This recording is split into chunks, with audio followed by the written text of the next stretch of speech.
We are running a little late. Hi, Dalia.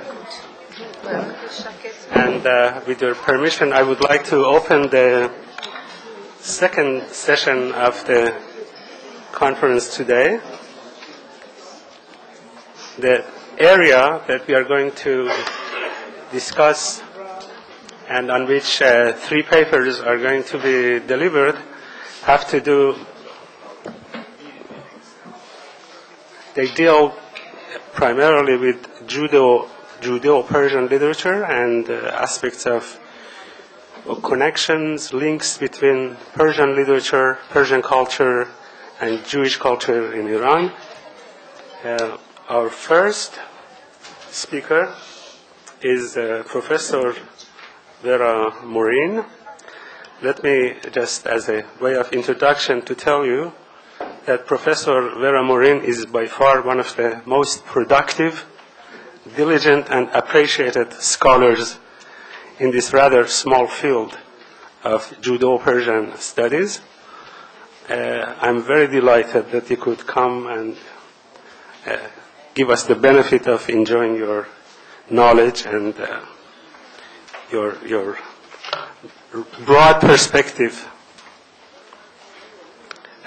Professor Vera Moreen has over 3 decades in conducting research, publication, and teaching, and extensive lecturing in a variety of areas and subjects that deal with the history, culture, and literature of Persian-speaking Jews, of Iranian Jews, of Jewish Iranians. We don't know how to define that.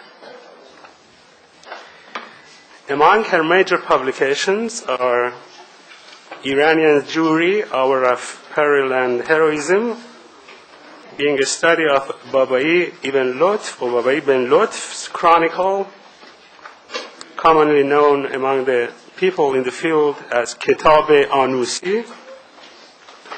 It was published in 1987. Another major contribution is miniature paintings of Judeo-Persian manuscripts. It was published in 1985.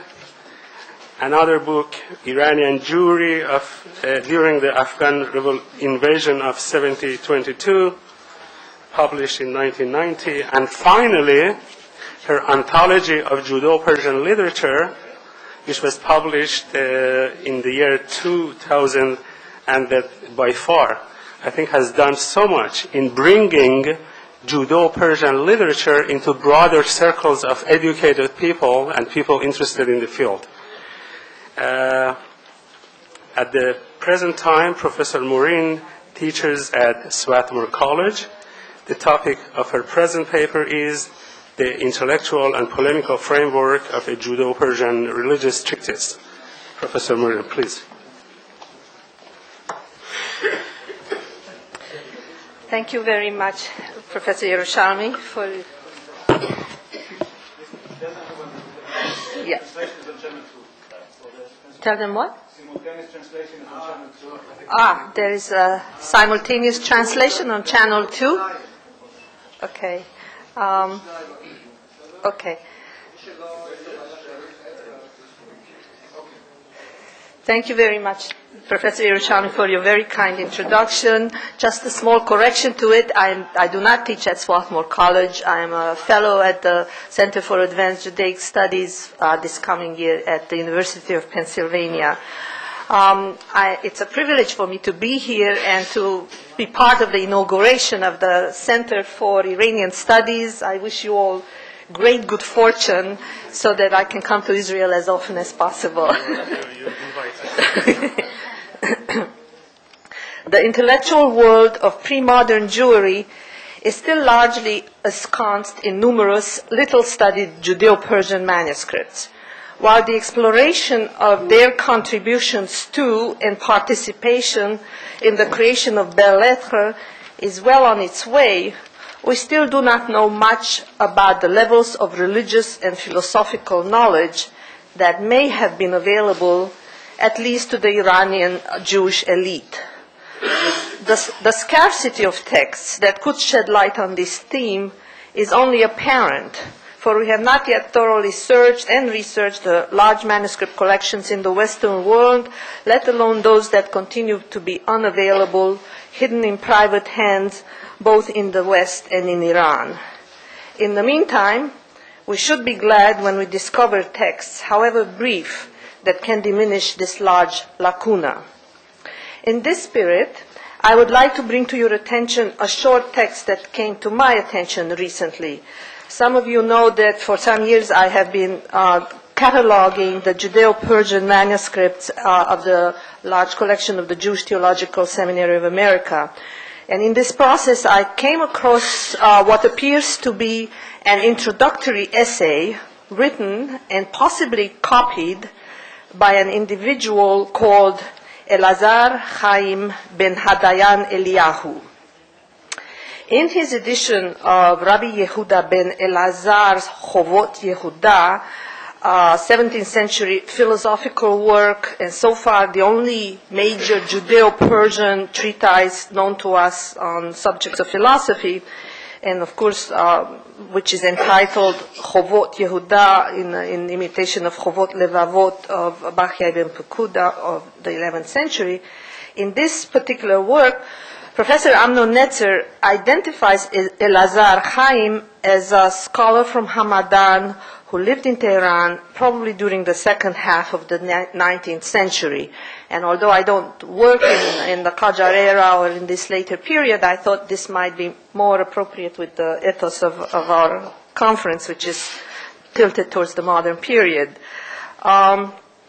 Netzer's interest in this personage is limited to noting that, to Netzer's knowledge, Elazar Chaim is the only person who mentions Chovot Yehuda, and no one else seems to have known of Chovot Yehuda, at least that we know about. But unfortunately, Professor Netzer did not provide a manuscript source about this person, about Elazar Chaim, so I came across it by chance as I was cataloging JTS manuscripts. And I started reading the treatise, and it was kind of intriguing, and hopefully I'll be able to tell you why. In the short time I have today, I would like to tell you a little about the contents and the main sources of this essay. Elazar Chaim refers to his composition as a resale, a treatise, and the main purpose of it appears to have been to act as a kind of introduction to a work entitled Chovot Raphael. Obviously, Chovot Raphael inspired by Chovot Yehuda, which in turn is inspired to some extent by Bachya ibn Pekuda's Chovot Levavot. However, we have no manuscript of Chovot Raphael that I have seen so far, and so it is difficult to understand what Chovot Raphael is and what the introduction is trying to really say. In this introductory essay, Elazar Chaim tells us that he was commissioned to write his essay by a number of individuals whom he names, but whom I cannot identify, and whose generosity he blesses abundantly. Elazar Chaim's primary reason for writing the introduction was to advocate the necessity of inculcating and spreading correct religious and philosophical beliefs among his Jewish co-religionists for both this worldly and otherworldly reasons. First and foremost, for otherworldly reasons, in order to enable them to attain to resurrection, as well, and then for this worldly reasons, to refute and to help his co-religionists refute and resist erroneous beliefs, and very likely various pressures to convert in their environment. Elazar Chaim opines toward the end of the essay that Chovot Raphael, it was the best work to promote such correct beliefs for reasons I will mention shortly. But he also appears to have had some other polemical aims, as we shall see. The 23-page long treatise lacks a title in manuscript JTS 1445, and is missing part of the very end of the last sentence containing an imprecation against anyone rejecting the contents of Chovot Raphael, which of course implies that Chovot Raphael must have followed in manuscript this particular introduction, but it is not in the manuscript that I saw at JTS. Although foliated consecutively, a catchword indicates a lacuna following folio 78 verso, and this is what almost prevented me from working on this as the Risale, because what do you do, with a donut that doesn't have its filling? This is exactly the kind of situation we have here. Perhaps other copies yet will surface, and I will be able to, make this a better study. Most of the folios have 20 lines, and the calligraphy is highly legible. Some water damage and a certain amount of erratic spelling, typical of most Judeo-Persian manuscripts, present a few deciphering problems. Let me begin with a brief synopsis of Elazar Chaim's arguments, and then a short discussion of his aims and sources. At first glance, the Risale gives the impression of being a long meditation on death, but it is that and more. In accordance with conventional Jewish and Muslim beliefs, Elazar Chaim maintains that God endowed man with intelligence as the supreme agent of creation in order to help him find the right path to him, to God. Satan was planted in this arrangement as a tester of mankind. Although all religions lead to God, one should strive on one's own religious path in order to prepare oneself for the final meeting with God after death. Elazar Chaim dwells at length both on the inevitability of death and on the positive aspects of death. Since the hour of death cannot be known, man's striving must be both continuous and joyful. But even though one should strive on the path of one's own religion, one should not shun learning and wisdom coming from the sages of the nations of the world, the Umot HaOlam, and he constantly uses the Hebrew phrase Umot HaOlam. He maintains that although some Jewish sages have opposed learning from Umot HaOlam, the majority have always accepted the truth and wisdom coming from sources outside Judaism. Moreover, Jews ought to become acquainted with other religions, even with various heretical views, in order to better refute them, and most likely repulse attempts at conversion. Above all, Jews must have a thorough understanding of the fundamental principles, the ikarim, of their faith, and distinguish them clearly from the branches or derived secondary truths, the anafim. Elazar Chaim does not really review the literature on ikarim, which is quite extensive in Jewish philosophy, but he mentions that important philosophers have tried to establish them. He specifies that Maimonides claimed there were 13, Hasdai Kreskas reduced them to 6, Yosef Albo to 3, and Meser David ben Judah Leon to 4. The last being the view that Rabbi Yehuda ben Elazar, the author of Chovot Yehuda, also espoused. However, in his, Elazar Chaim's view, Rabbi Raphael, the author of Chovot Raphael, and apparently also the author of Etz HaChaim Derech HaChaim, had held the most correct view with regard to Ikarim. He reduced them to one fundamental belief, Torat Moshe Emet. The Torah of Moshe is true or truth. Elazar Chaim agrees with the author of Chovot Raphael and maintains that this is the supreme fundamental principle of Judaism. Everything else derives from and is therefore secondary to it. This synopsis, actually, the synopsis I'm giving you, gives greater coherence to the Risala than it really has. In accordance with the flowery rhetoric of late Persian prose, and in order to display his erudition, Elazar Chaim's treatise is studied with anecdotes and brief, not always accurate references to religious and secular Jewish and Muslim sources. Not surprisingly, he refers most frequently to Tanakh, at least 9 times, to Pirkei Avot once, the Babylonian Talmud 3 times, the Palestinian Talmud once, Maimonides Shemona Perakim once, and various midrashim such as Bereshit Rabbah and Pirkei de Rabbi Eliezer.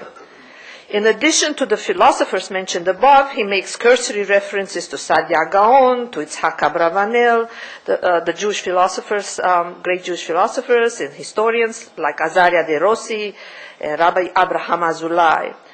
His use of Muslim sources is rather intriguing. Interestingly, he cites the Quran verbatim 4 times, and not quite verbatim, twice more. In these instances of citing Muslim scripture, he does so in conjunction with Jewish sources, thus emphasizing that the two religions are in agreement with regard to the concept of the inevitability of death. He cites the Quran respectfully, referring to the verses as ayah sharifa, clearly according its sacred status. This is in sharp contrast to an anonymous Judeo-Persian text and Yehuda ben Elazar's Chovot Yehuda, both of which quote the Quran a few times, but always for polemical purposes, and which were the subject of an earlier study of mine that some of you may have read in Irano-Judaica 5. He's clearly going back to okay, sorry, I skipped something. Okay. Elazar Chaim is fond of Rumi and quotes 2 fairly long passages and 1 short verse from the Masnavi. The first quotation comes from the story of Iblis's dialogue with Muawiyah, in which Iblis points out that Iblis, was divinely appointed to, quote in Nicholson's translation, to test the lion and the cur, that is, to separate the spiritual adept from ordinary humans. And this goes back clearly to the idea, to the point that Chaim Elazar makes at the beginning of the Risala, that some people are more spiritually advanced than others. His second quotation is the well-known passage describing the soul's ascent from the inorganic to the human state, culminating in the question, when have I become less by dying? The single verse that Elazar Chaim quotes from the Masnavi is taken from the story of the dispute between 4 grape sellers, each of whom describes his produce differently. And in a thoroughly Sufi vein, Rumi states, people's differences of opinion come from the name, from God's name. That is, different perceptions of the divine do not alter his essential oneness and are inherent in it. In the same spirit, Elazar Chaim quotes some verses by Mirza Ibrahim Jauhari. Quote, those who circumambulate the Kaaba or Somnat, whether they call on the Eternal or on Allat, they call upon the Friend. For who is there other than the Friend? What other Togra except his exists? Elazar Chaim quotes the poet 3 times, referring to Sadi. He even quotes respectfully a saying of Ali from Naqsh al-Balara and refers to him by the well-known Muslim honorific Amir al-Mu'minin. The context of the saying of Ali is difficult to determine as it occurs right after the lacuna.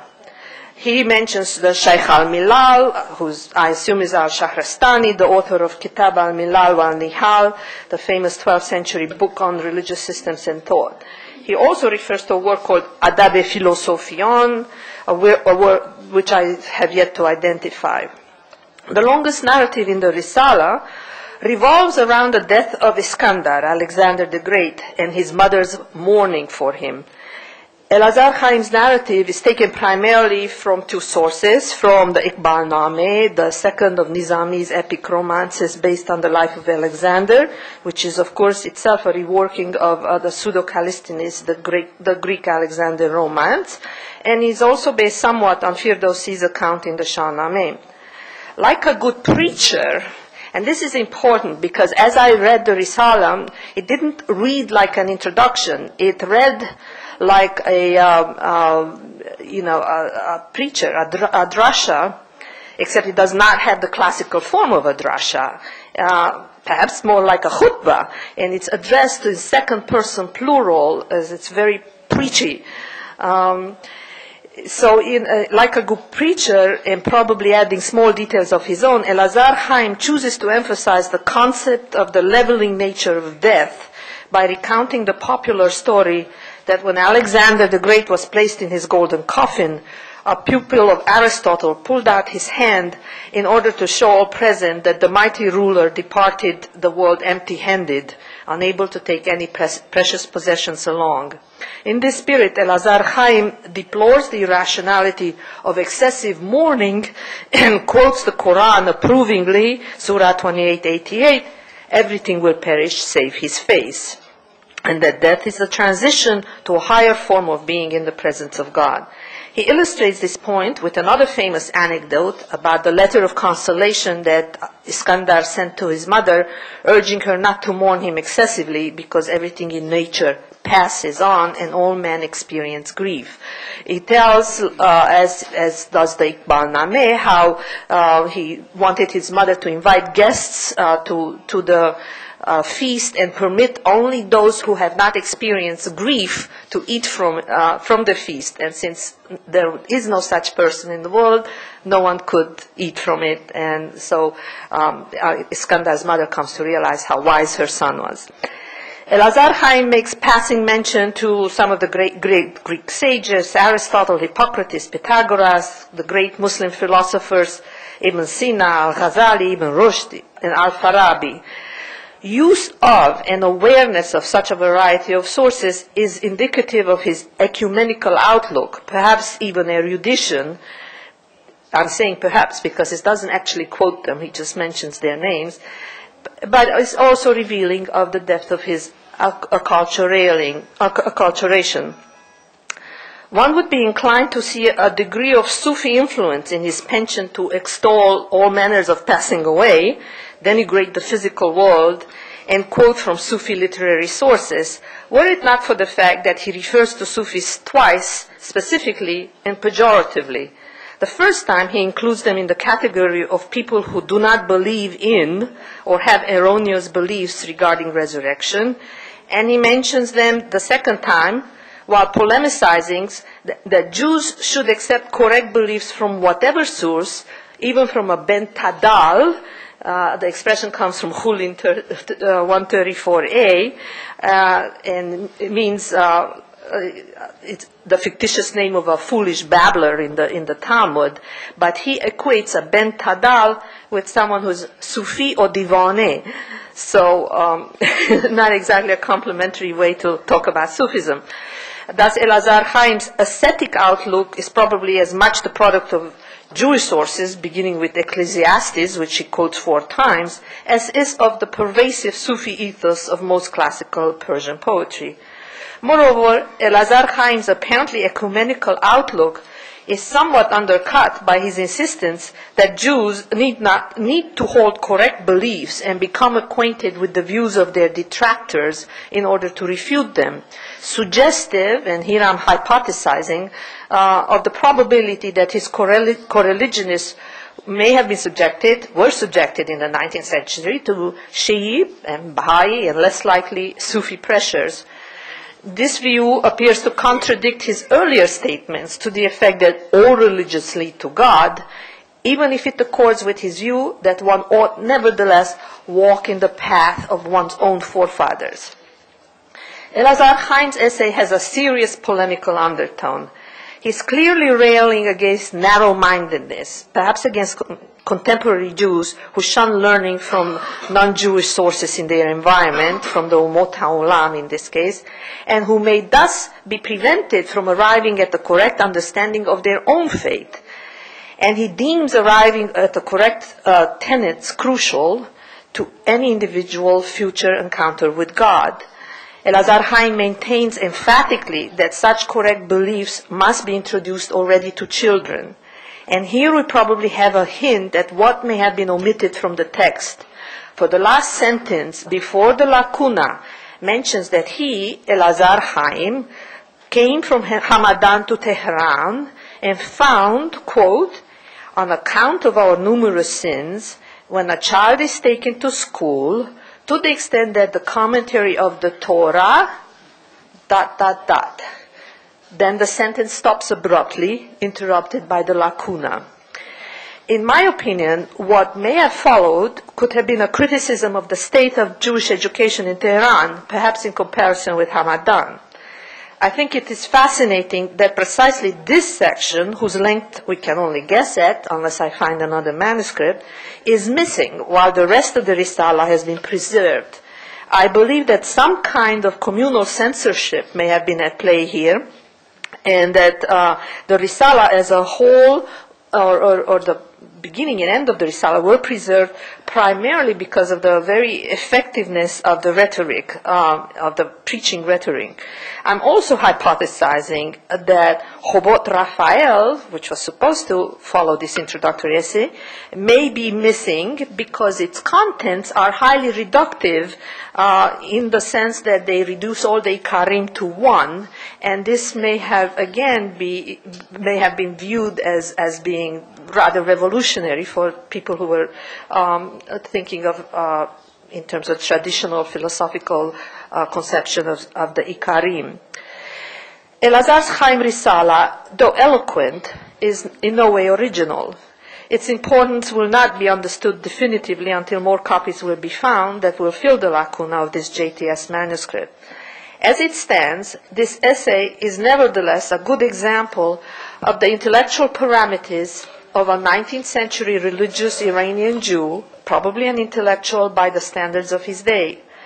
His articulate, polished rhetoric and familiarity with quite a number of Jewish and Muslim sources show him to have been thoroughly integrated in the Iranian environment, as well as a passionate defender of Judaism.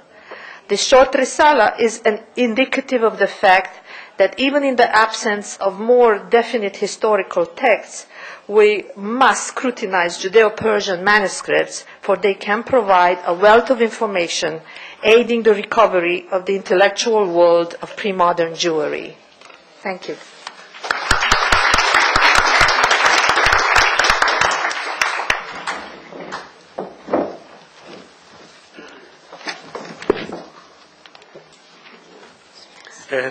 Thank you so much. I personally appreciate it a lot. I'm doing work on 19th century Iranian Jews, and I'm going next to talk about how little material we have. And this fits very well within that area. Rabbi Elazar, possibly, he was one of the leaders of Hamadan, and he was the head of the community of Hamadan. At that period, he was arrested for some time, and he was taken by force to Tehran. So we have information about him at the Foreign Office with his correspondence and so on. I think this is just opens so many different. Okay. And by the way, if this is the same Rabbi Elazar, he was the one who helped the French ambassador, Gobineau, to translate Descartes into Persian. So this is among other things. If this is the same person, it's going to be a very, very interesting topic. So this is just my associations. I hope we will be able to talk about this more. Our next lecturer is Dr. Dalia Yasharpour.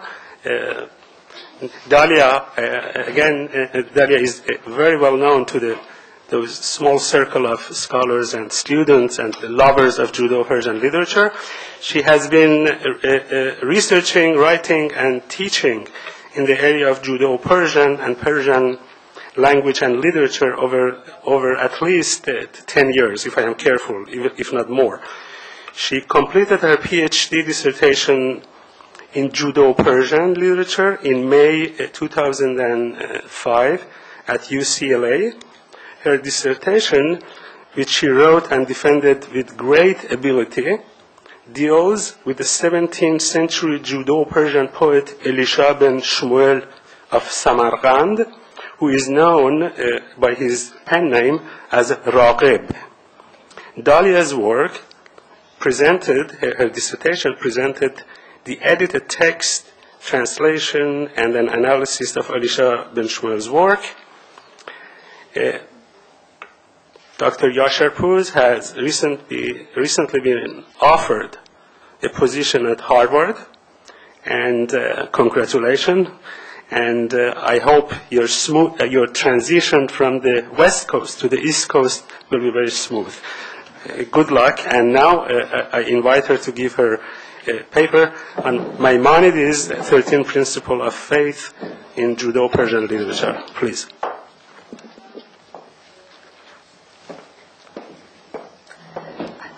Thank you very much, Professor Yeroushalmi. Thank you to the Center for inviting me, particularly Dr. Menashri, Professor Menashri, Professor Litvak, and especially Professor Yeroushalmi, with whom I've had the pleasure of working for a number of years now.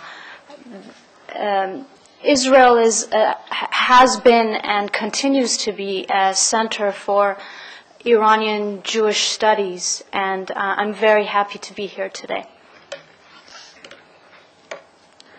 Moses ben Maimonides, or Maimonides as he's often called, wrote the 13 principles and the introduction to Perek Chelek of his commentary on the Mishnah. The introduction to Perek Chelek is a commentary on the first Mishnah of the 10th chapter of the tractate Sanhedrin, which begins, "All Israelites have a share in the world to come, as it is said," quoting Isaiah 60:21, "and thy people shall be righteous, they shall inherit the land forever." And thereafter it goes on to describe who doesn't have a share in the world to come. The principles are as follows: belief in the existence of God. 2, belief in the God's unity. 3, God is incorporeal. 4, God is eternal. 5, God alone is to be worshipped. 6, the belief in prophecy. 7, the prophecy of Moses and his supremacy to other prophets. 8, the Torah or law is divine in origin. 9, the eternity of the Torah and the fact that it may not be altered. 10, belief that God knows the thoughts and deeds of man. 11, God rewards the righteous and punishes the wicked. 12, belief in the coming of the Messiah. 13, belief in the resurrection of the dead. Jewish theologians and philosophers who oppose these principles argued that all of the commandments constitute beliefs, the beliefs of Judaism, and that they should not be reduced to a particular number of principles. That being said, for centuries after the 13th century, theologians and philosophers discussed whether, as Professor Vera Moreen said, whether these could be reduced to smaller number of principles, and if so, what should those principles be? And I should say it was very fortuitous that Professor Moreen gave the talk that she gave, because again, there's overlap here, and it's wonderful to see that. The 13 principles were also incorporated into the Jewish liturgy in the form of Ani Ma'amin ve'Yigdal. Towards the end of his introduction to Perek Chelek, Maimonides writes, and quote, "And when all these 13 principles have been accepted by someone and his belief in them has become clear, then he enters into the community of Israel." Scholars have therefore suggested that the 13 principles are the closest Jews come to formulating a religious creed, that is, obligatory beliefs to which all Jews must subscribe. Schechter and Newmark interpreted the nature and function of the principles to be historical. They contended that Maimonides wrote them in answer to and as a polemic against creeds found in Christianity and Islam. Those propounding the political perspective, such as Berman, believed Maimonides' intention was to teach the masses the principles regarding God. Critics of this theory, mainly, and the most predominant among them is Arthur Hyman, believe that this neglected the metaphysical aspect of the principles. He observed that the principles were, the framework and their enumeration was determined by three general categories, that being beliefs regarding God, law, and reward and punishment. And he says that Maimonides works by going through the Mishnah, staying close to the Mishnah, by examining each section of it, and also where he goes outside of the Mishnah, he goes and looks at the Bible regarding teachings regarding these matters. It can then be said that the 13 Principles contains Maimonides' account of the basic beliefs, Jewish beliefs, set down according to the structure of the Mishnah on which it comments. As to the popularity of the principles in Jewish poetry of the diaspora, from the mid-19th century, scholars including Landshut, Marx, and Davidson compiled lists of poems based on Maimonides' 13 principles. In commenting on the list he and his predecessors had compiled of religious poetry with the 13th century as the subject, Marx noted, quote, "How popular a topic the creed has been for religious poetry from the 13th century to the last, and how poets of all countries, Italy, Spain, and Provence, Algiers, Morocco, Turkey, Palestine, Persia, Yemen, and even India, as well as Germany and Holland, have tried their skill in this subject."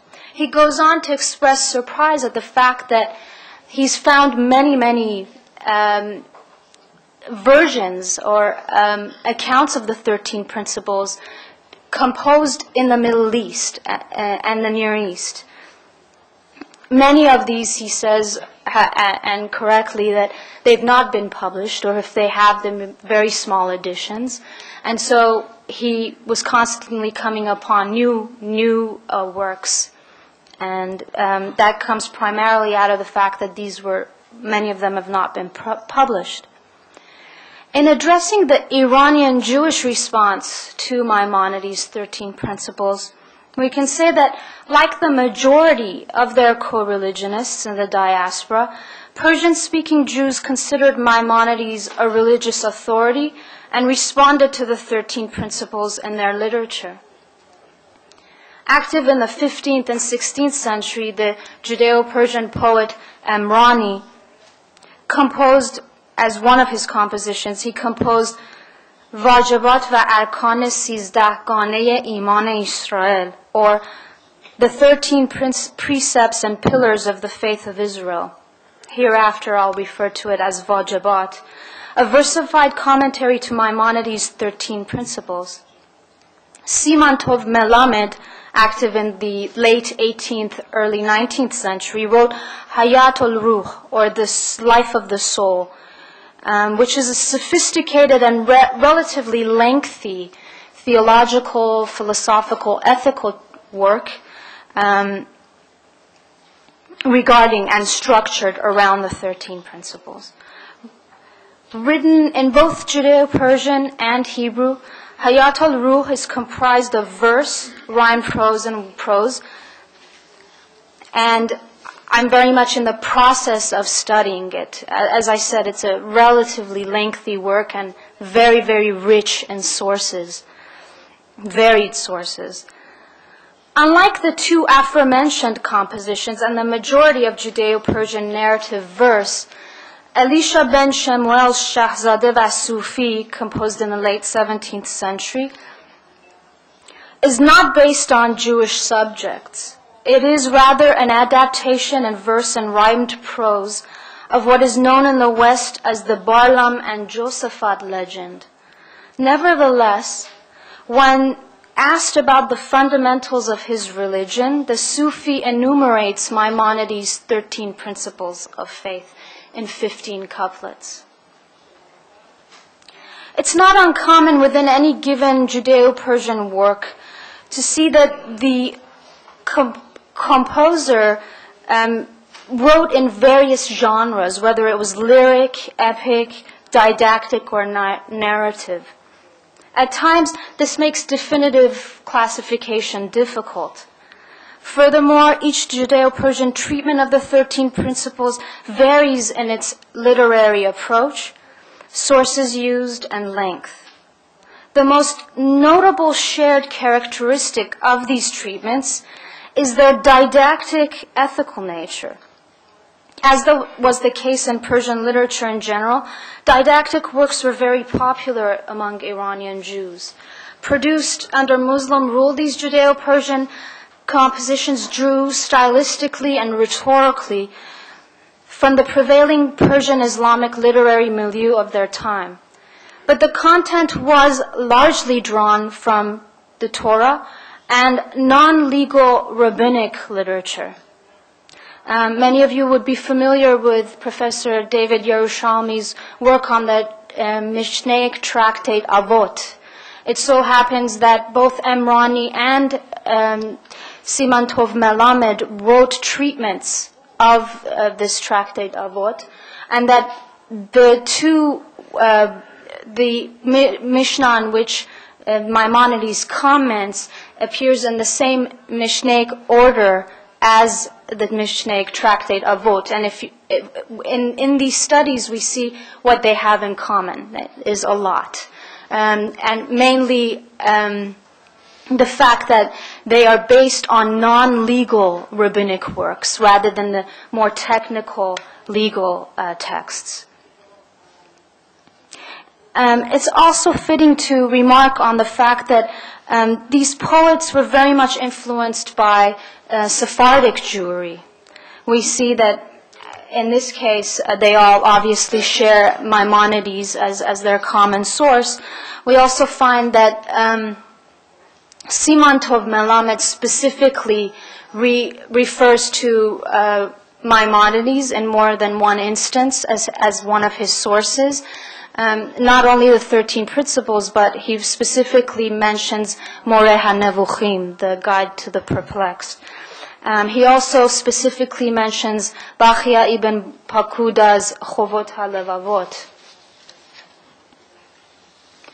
Some prominent themes these texts have in common is the individual's relationship with God, the inevitability of death, and the spiritual reward awaiting the pious in the world to come. I could say a great deal about the sources that Siman Tov Melamed uses, and they're so varied, both secular and religious, and this religious varying from the Tanakh to Midrashim to the medieval commentators. And then we see that Elisha ben Shemuel's immediate source was, again, a Sephardic Jew, Avraham ibn Chazdai, of the early 13th century, who wrote Ben HaMelech v'HaNazir. An effective means of obtaining some insight into each Judeo-Persian treatment of the 13 principles in each of the 3 compositions in question, while also finding common ground as to their didactic function for their readership, is to look at the introductions. The first couplet of the introduction to part 5 of Emrani's Vajibat, with respect to instruction and advice, he begins with, Ey gereftare alam fani, ta be ki ghafil o nadani. O you who are captive to the transitory world, how long will you be ignorant? Ignorant in the sense of unconscious, careless. To paraphrase subsequent couplets, the ignorant man's laziness with respect to his religious observance and heedlessness of Judgment Day, mentioned here as Qiyamat o Mahshar, not only reduces him to being hayvan, an animal, but disturbs cosmic harmony. The references to being an animal with the spiritual overtones is reinforced in the conclusion of this section with the following. Chon ke khase toam khavasam kon, va sag nafs dun khalasam kon. The warning against being ignorant always referred or usually referred to as being ghafil, ignorance being ghaflat, is a conventional motif in Persian and Judeo-Persian literature, specifically Judeo-Persian, or more specifically Judeo-Persian didactic literature, and is also found in Melamed's Hayat and Elisha ben Shmuel's Shahzadeh. The negative worldview seen here is another common theme in the introduction as well as throughout these three compositions.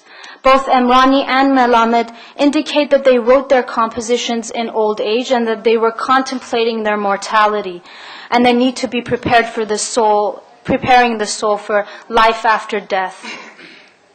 Shahzadeh wa Sufi, practically every chapter mentions the ephemeral world, the transitory nature of the world, and the fact that man must prepare for his soul for the world to come. The introductory section of Wajibat, titled Dar Agaz Kitab Wajibat Iman va Ahkam va Sharayat An, the beginning of the book of precepts and the commandments of faith and its stipulations, reads, به حقیقت که قوم اسرائیل خواه نادان و خواه از عاقل هر که را هست 13 سالش باید آموختن به هر حالش تا بداند 13 فرمان باشد از خلاصه ایمان هر که اینها یقین نمی‌داند راه ایمان و دین نمی‌داند 613 که فرمان است آن ز دین است و این ز ایمان است بلکه این 600 امر و 13 تا است این 13 سخن برپا شرح این بنده می کنم تحریر تا بدانند هم جوان و پیر اون 13 سخن این است هر که دانست صاحب دین است. According to Emrani, it is incumbent on قوم Israel or all Israelites to learn what he refers to as the 13 commandments, 13 farman, from the age of 13, regardless of their intellectual or spiritual development. Responding to Maimonides' principles, which Emrani viewed to be kholasei iman, or the essence of Jewish belief, would be beneficial and applicable to all Persian-speaking, all Iranian Jewry. The Judeo-Persian poet says that his motivation for composing an exposition of the 13 principles, and here he uses the term sharh, which denotes exposition, explanation, and also commentary or exegesis, and paraphrase, all these connotations, stem from his desire to make them accessible to Javan o Pir, young and old, thereby instructing them in the fundamentals of Jewish belief. In establishing the importance of correct beliefs, he also emphasizes that observance of Jewish law, here referred to as deen, stands and is established on correct beliefs. In other words, proper observance of the law is dependent on correct beliefs. Similarly, in the beginning of his composition, Siman Tov Melamed addresses the moral, ethical obligation men have to their children and, quote, to wise men of Israel towards Taliban, as he calls them, or seekers. All Jews require tahsil usul din, or education, instruction, and the fundamentals of religion, as he puts it. They need to be taught wisdom and thereby extricated from ignorance. Melamed writes that he feels a moral obligation to guide the people with nasihat or hedayat. Hedayat here having the connotation of guidance on the right path to salvation, so as to prevent them from going astray. Again, similar to Emrani, Melamed puts the importance of the 13 principles in perspective by explaining its primacy in relation to the law, doctrine.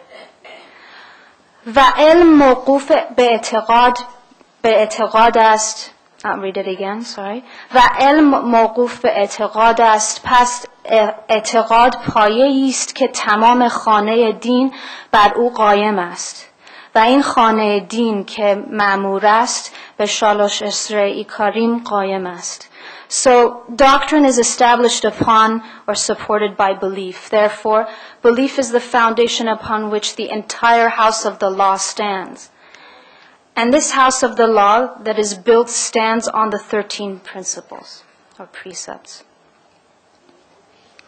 Back to Emrani, we see that in the 6th section of his introduction, he explains in literary terms how he came to the topic at hand. اندر آن ره خرد رفیقم شد هاتف غیب هم شفیقم شد تا هم آخر زحمت ایشان راه ایمان بیافتم آسان چون مرا شد ملک رفیق و شفیق از خداوند یافتم توفیق ساز دادم کتابی از ایمان که شد از بحر دت پشتیبان چون من این بحر دت بنهادم نام او واجبات بنهادم بر همه خلق واجب است یعنی خواندن این کتاب پرمعنی هر که این واجبات برخواند راه ایمان و دین نیکو داند. He then proceeds to give a summary of the 13 principles, but followed by more of an explanation of his intention in writing the composition and his treatment of the subject. Rabbi Moshe علامه دوران لقب او به میمنت میمان باد صد رحمت به روح روان هر دم از لطف کردگار جهان سخن چند گفته است بشنو اندران باب پس در او بگرو هر که زین 13 سخن یکتا داند از گمرهی خلاف او را ای نیارد در این سخن ایمان معتقد هم نباشد از دل و جان نیست اسرائیل او و گمراه است تو سیاه و لعین و بدخواه است. Few couplets down, about 4 couplets down, he says, این زمان شرح و حال این اسرار بشنو و گوش و هوش با من دار شرح آن راز جان و دل بشنو و اندرین 13 به جان بگرو. So again we see here that he specifically mentions Maimonides, whom he refers to as Rabbi Moshe, possessed of the highest degree of knowledge. And again, the reference to his work as Sharh. Simon Tov Melamed's reason for composing the work, again, we see a similar approach. And here, I think for the sake of time, I'll just give a... Okay, so just give you a brief idea of what he does here. As I said, he mentions his 2 specific sources, Maimonides' Moreh HaNevuchim and Ibn Pakuda's Chovot HaLevavot.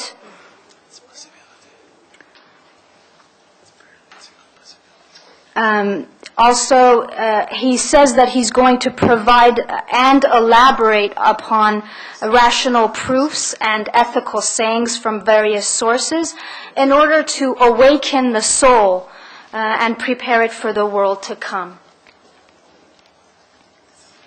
He refers initially to his work as tafsir va ma'na, interpretation and meaning. And then later on refers to it again as a sharh, as an exposition or commentary, exegesis. Let me go to my conclusion. I would have loved to read you a quote from Elisha ben Shemuel, particularly the section where he elaborates or gives an elucidation, brief, however it is, on the 13 principles. It's quite fascinating, but since we lack time, I'm going to go to my conclusion. And we can say that to conclude the nature and function of the 13 principles, it's safe to say that the Judeo-Persian response to Maimonides' principles was a means for poets, intellectuals, of instructing and affirming faith for Iranian Jews. The attraction was very much what it had been for their co-religionists in the diaspora, a text that benefits Jews regardless of their level of intellectual sophistication and religious observation. The study touched on the fact that wisdom literature was deeply ingrained in the psyche of Iranian Jewry, in that they could draw from rich traditions reflected in both Jewish and Iranian Islamic texts. Assimilated in their intellectual environment, Judeo-Persian intellectuals could appreciate the Persian didactic works and therefore incorporate the rhetorical and stylistic elements, sometimes in the case of Elisha ben Shmuel, even content. But when it came to content, predominantly we see that they go to and draw from their religious identity. These intellectuals regarded the Torah and rabbinic texts and Jewish responses to them as the ultimate source of knowledge and instruction. In their view, Torah, oral, written and oral, encompassed all ethical, moral, and pietistic knowledge. Even that knowledge to which they were drawn to Islamic mystical texts.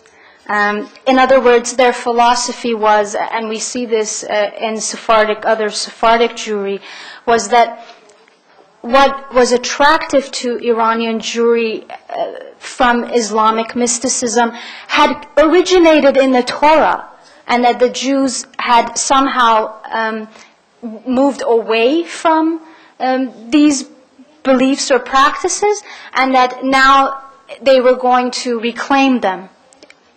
And which I found fascinating what you were saying about the pejorative, what Professor Moreen was saying about the pejorative approach that Elazar Chaim took in his treatise.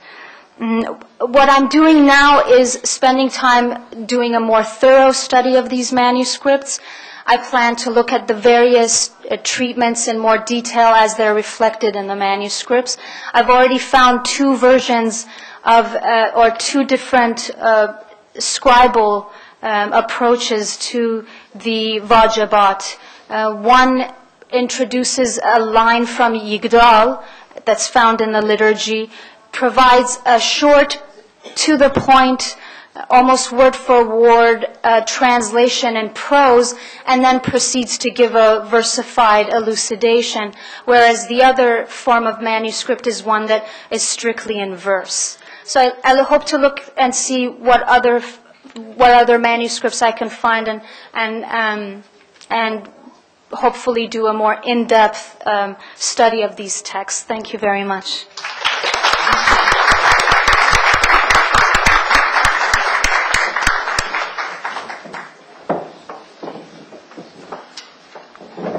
Thank you very much, Dalia, for your very insightful presentation, showing the continuity of some very basic threads in the literature of the Jews of Iran, and the connection both with Iranian Persian literature and with, of course, with Jewish theology and religious thinking.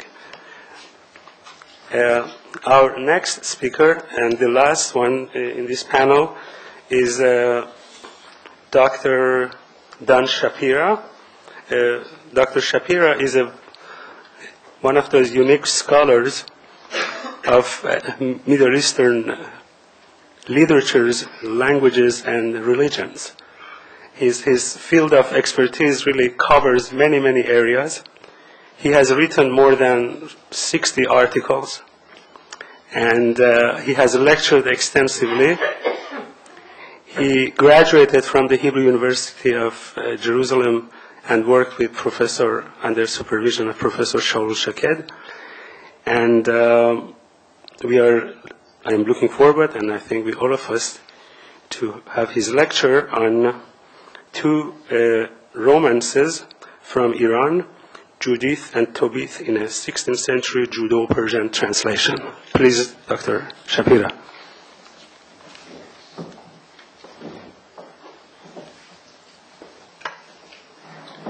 Thank you, Professor Yeroushalmi. Ladies and gentlemen, it's a privilege to be here today. And in fact, as Professor Yeroushalmi said, I'm the last one in this session dedicated to the medieval Judeo-Persian literature. So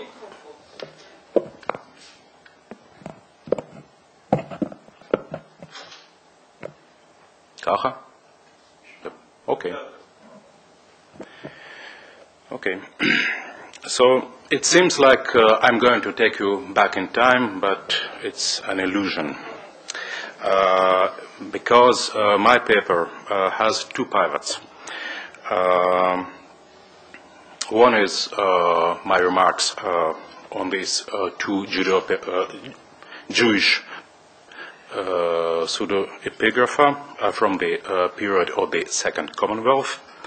And the second pivot is a unique Judeo-Persian manuscript where translations, back translations from Hebrew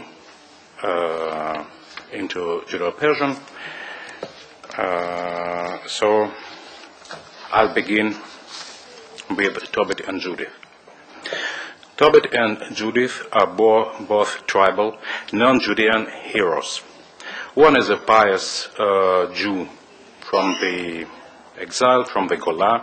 It is true, he comes from the exotic tribe of Naphtali.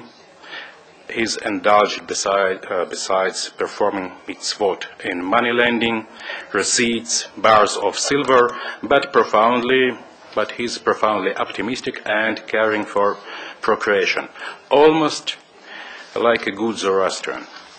The other hero is an Eshet Hail from Shimon, another exotic tribe, a rich and pious and enkratic widow who chose not to get married again. Both pseudepigrapha are pieces of literature saturated with literary reminiscences. In Tobit, two biblical prophets are quoted by name, Amos and Jonas. Tobit is uncle to an ages-old character of the Middle Eastern literature. His nephew is no other than Achikal. And even Haman Harasha, Haman the wicked one, is a part of this play.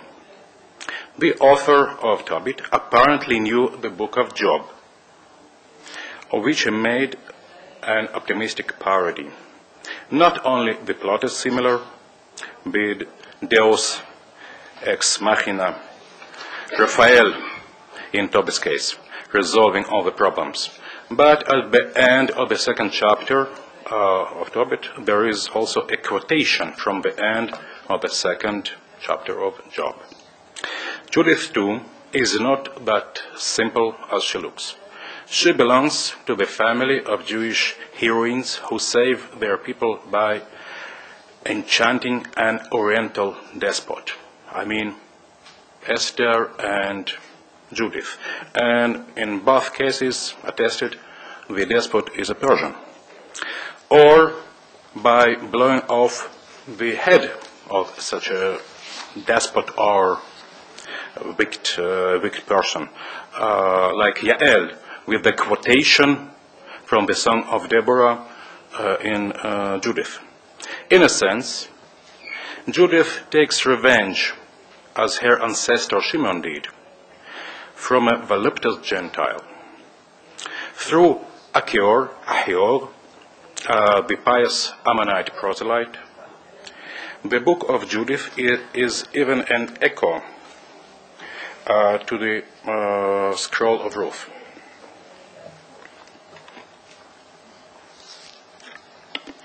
Both compositions combine features of many genres, of the Near Eastern wisdom literature and of Persian andars, of prayer and piyut.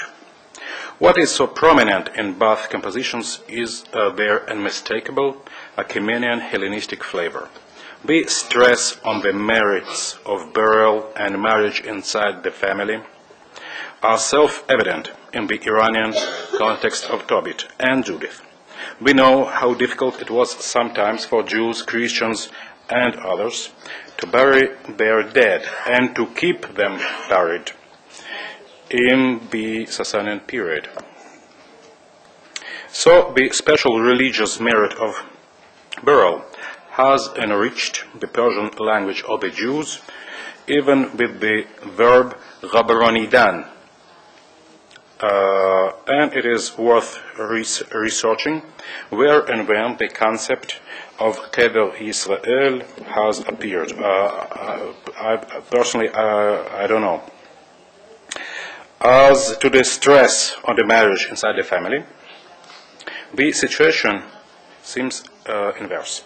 As is known, Chvedoda is a sacred Zoroastrian custom which has only strengthened the existing Jewish tendency to marry with cousins, adopting thus what Yaakov Ellman called a holier-than-thou attitude of Judaism when it comes to dealings with Zoroastrian impact.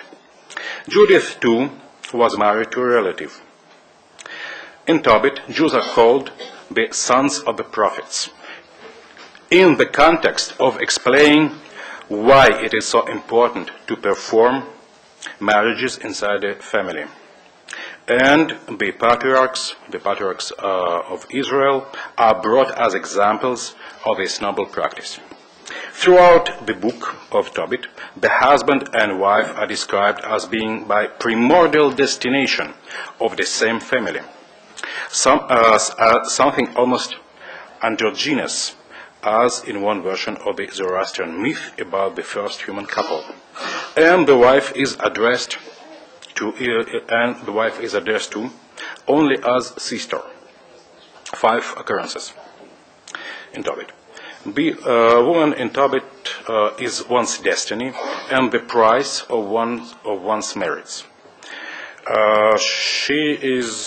Woman is one who shall walk with her man, and in fact, a woman without a man is regarded in both works to be rebuked. James Russell, who unfortunately is not here with us, observed correctly some years ago that the woman in Tobit is described as if she were the Dinah of Zoroastrianism, the female essence of one's soul. God of Tobit and Judith is the God of heaven and earth, like in Isaiah the 3rd, in Elephantine Yev, or in Nehemiah. Tobit is the first Jewish book to make mention of all the holy angels, and to name one of them, Raphael, where he's called one of the 7 angels, reminding us of the 7 Ameshas Pentas, or aspects or archangels, if you like, of Ahura Mazda.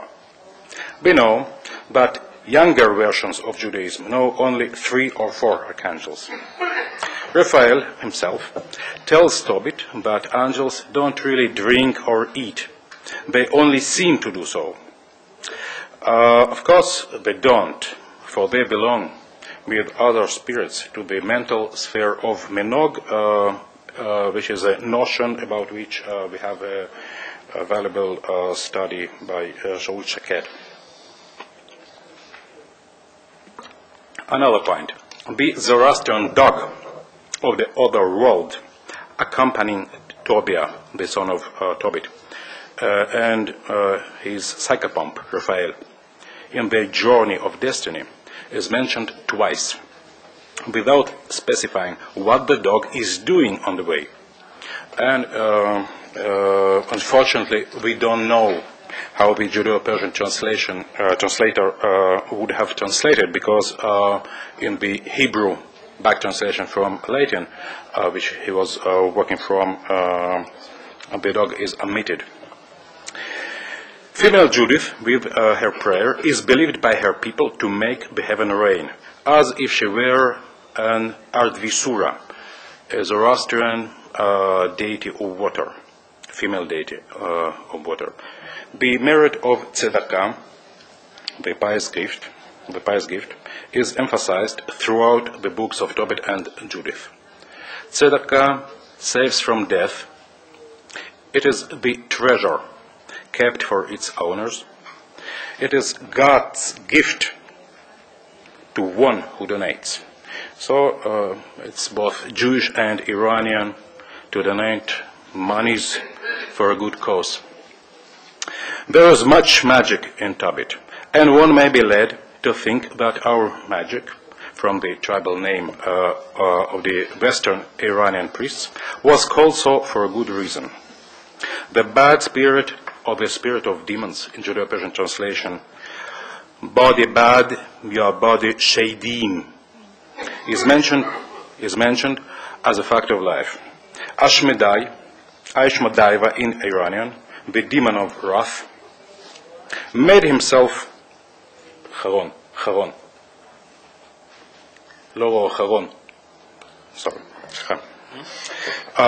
made himself known to the Jews of the Persian period. He plays a significant role in the plot of the book of Tobit. He kills the 7 husbands of Sarah because, as the text tells us, he simply loves her. But he can't be put in flight by a simple magical means of burning parts of a fish, because this good smell is what he's afraid of. Or, as our Judeo-Persian translator put it, "V'kabul kard ashmedai mar'on bui u'biruricht." Well, it is unknown when and where the book of Judith was composed. Some authors believed that it was written in the late Achaemenid or early Hellenistic period in northern Israel, Samaria. The original language was supposedly Hebrew or Aramaic, but now this work survives in Greek and in versions derived from Greek. Not being part of the Jewish Bible, it is known in numerous Hebrew back translations from the Latin Vulgate text. The majority of the manuscripts come from Italy. The story of Judith, acclaimed by many, as I said, to be a piece of northern Israelite Samarian local patriotism, begins, how expected, in Iran. Arpachshad, known from Genesis, was ruling over the Medes in Ekbatane. Our Judeo-Persian translator has rendered that happily as Padshahi Iraq. There he built a mighty fortress, described in the text as if it were a Candiz, the fortress of refuge of the hero kings of the Iranian myth. But Nebuchadnezzar, coming from the west, waged a war against Arpachshad at the plain of Ragava, Rai, having summoned to aid him all the nations of the west, Judeans and Egyptians among them. After his victory on Arpachshad, Nebuchadnezzar decided, on the way of what now is Nowruz, to take vengeance of the nations who disobeyed his orders. It is how Holofernes, the Pidiach, second in rank to Nebuchadnezzar, was sent to punish the Jews, and finally how he lost his head to Judith. The vengeful Lord of the whole earth, this is the Achaemenian title of Nebuchadnezzar in the book, orders this second in rank to inform all the nations to be punished, that they should prepare earth and water, a formula reminiscent of Darius, the third king of Persia, while on war in Greece. Well, Holofernes is a good Persian name, well attested in the family of the Achaemenian kings of Cappadocia. So we may think that this Holofernes campaign is some obscure Persian punitive mission, and that Nebuchadnezzar is a coded name for one of the stupid Achaemenian Achashveroshes. And in one place in Judith, the author slipped in his tongue, naming the enemies Persians and Medes. However, Holofernes goes south by the route of Alexander the Great. The reaction of the inhabitants of Syria and Phoenicia to his progress, as described in Judith, is reminiscent of that of Alexander on his way to Jerusalem, as described by Josephus Flavius and the Midrashim. Even the questions posed by Holofernes on the neighbors of the Jews, who is this Jewish nation, and the answers given by the surrounding nations in Judith 5, are similar to those preserved or invented by Josephus. And indeed, Nebuchadnezzar proclaims himself God and orders all the gods and holy places, including the newly built Jewish temple in Jerusalem, to be destroyed. And one tends to think that Nebuchadnezzar is not other than Alexander on his way to Jerusalem. Jews blocked the entrance into their mountainous country at a narrow place, apparently at Megiddo or Wadi Ara, and arrange a night feast, praising the Lord and preparing themselves to fighting. In Persian, we call it Razm or Bazm. So, now back to our manuscript. The unique Judeo-Persian manuscript in which Judith, Tobit, and two other compositions are preserved is kept in Paris, where also a great collection of Judeo-Persian texts from the period which can be only approximately dated is preserved. Some notes on the translations and their age. Basically, the language of these four texts preserved in this manuscript, Bibliothèque Nationale Heb 130, is typical of the collection of other Judeo-Persian translation of Bible kept in the same National Library. This is highly standardized Judeo-Persian literary language, and it stands halfway between the archaic Judeo-Persian of the London and Vatican translations of the Pentateuch on the one hand, and the common Persian of Shaheen or Imrani on another. This language of the Paris Bible had no continuation after the early 17th century. This language is worth a special study, for it reveals phonetic features of what is known as colloquial New Persian, very seldom attested in writing, because of the proverbial strength of the Persian literary tradition. Among these colloquial features in the language of the Paris Bible, one may list the omission of the final D in the third person plural of the verb, like onho kardan and not kardand, the shift of a long a to o or u, like ishun, dustun, tehrun, the omission of the syllable go in the present tense of gozardan, etc. On the other hand, the language of the Paris Bible, functioning as a purely scriptural medium, preserves numerous traces of the older literary Judeo-Persian, such as the use of mar as a marker of accusative, the use of on or on to render the Hebrew definite article, etc. As I said, in the terms of language, the Judeo-Persian translations of Tobit, Judith, Bel and the Dragon, and Megillat Antiochus belong to the Paris Bible and are part of the same collection, apparently brought to Europe in the early 17th century by the Italian traveler Gian Battista Vecchietti. Many items in this collection have been copied in Iran in the very beginning of the 17th century, or a bit earlier.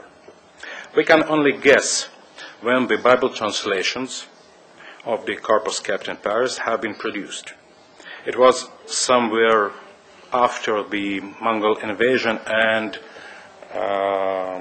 the very beginning of the 17th century. But the linguistical criteria of our manuscript of pseudepigrapha, which is not a biblical text, being common with the rest of the corpus, and our knowledge of the approximate date of the translation of this manuscript, in question, enable us to state that by the middle of the 16th century, the language attested in the Paris Bible was still in use for translating from Hebrew.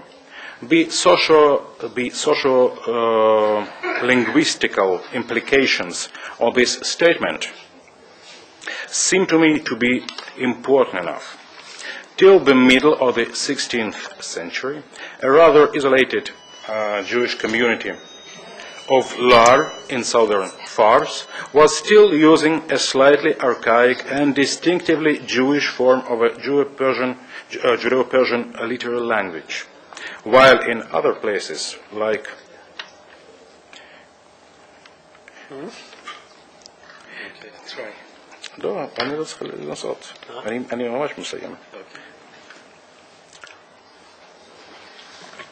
Okay, so the socio-linguistical implications of this statement seem to me to be important enough. Till the middle of the 16th century, a rather isolated Jewish community of Lar in southern Fars was still using a slightly archaic and distinctively Jewish form of a Judeo-Persian literary language, while in other places, like even in Ottoman Istanbul at the same time, Jews were using another up-to-date version of Common Persian written in Hebrew characters. Thank you.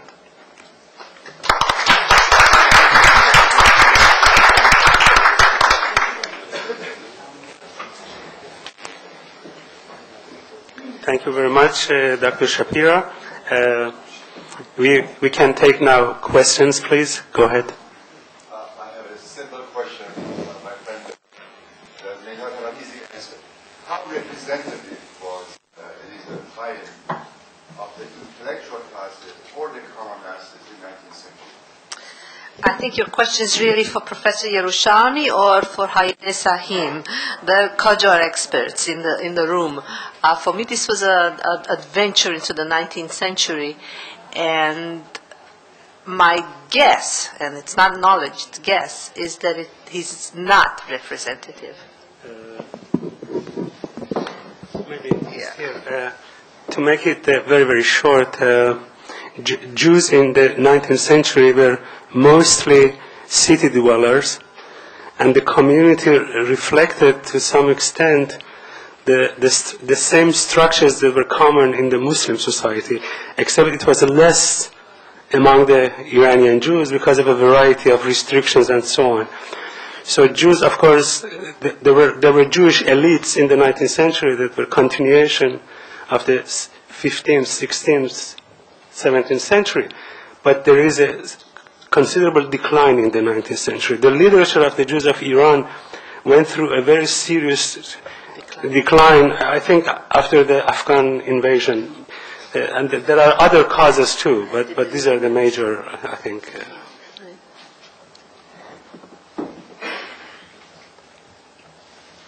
Please, Dr. Tzaddik. Question is from Professor Moreen. Have you seen any traces of the Shia environment in this text? Any reference to Shiism aside of Ali, Amari, No, I didn't, but I'm very puzzled by that quotation of Ali, and I'm reluctant to publish this without seeing another manuscript. I'm hoping that maybe the National Library has more copies. I will certainly look for them. I didn't have time for this presentation to be as thorough as I like, because the context of that quotation would be important, and we don't have it. So, there may be, that's the answer to your question.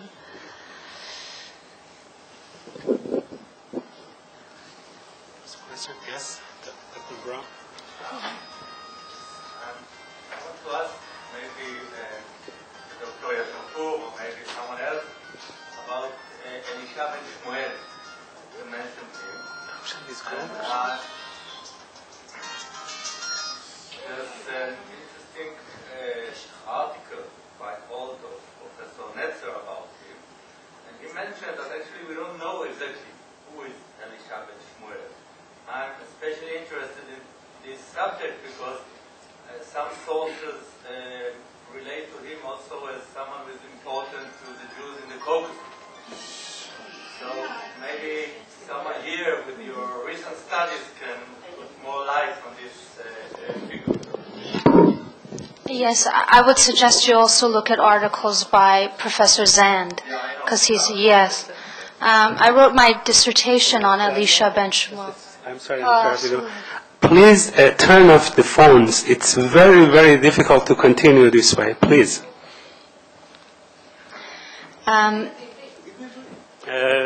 יש simultaneous translation. בבקשה לכבות את הטלפונים, זה מאוד מאוד מקשה על הדיון. אני מאוד מבקש.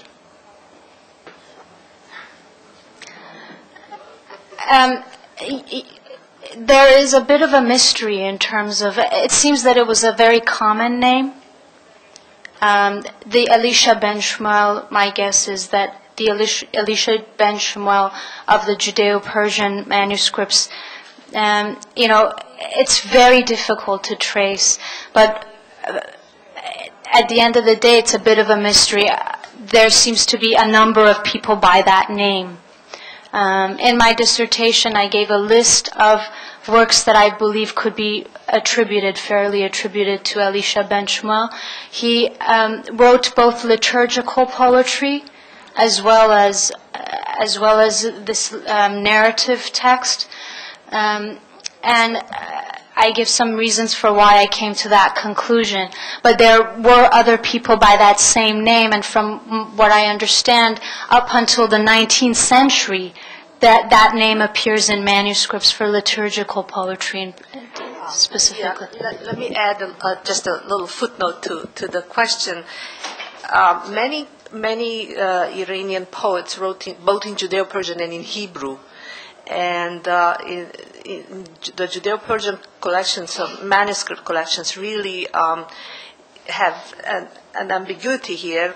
But then again, Elisha ben Shmuel isn't that common a name. And in the manuscripts of JTS that I'm cataloging, there's a very nice divan in Hebrew of liturgical poetry by Elisha ben Shmuel.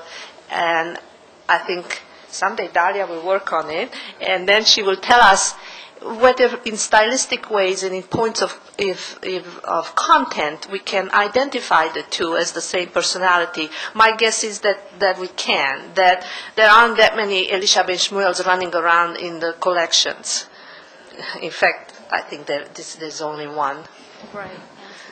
That was my conclusion as well, because of the content of what he covers and his other liturgical commentaries. He's done a couple of commentaries in Judeo-Persian, and there's a common thread, a common motifs that he chooses and themes that he chooses that made me arrive at the conclusion that it was one and the same person.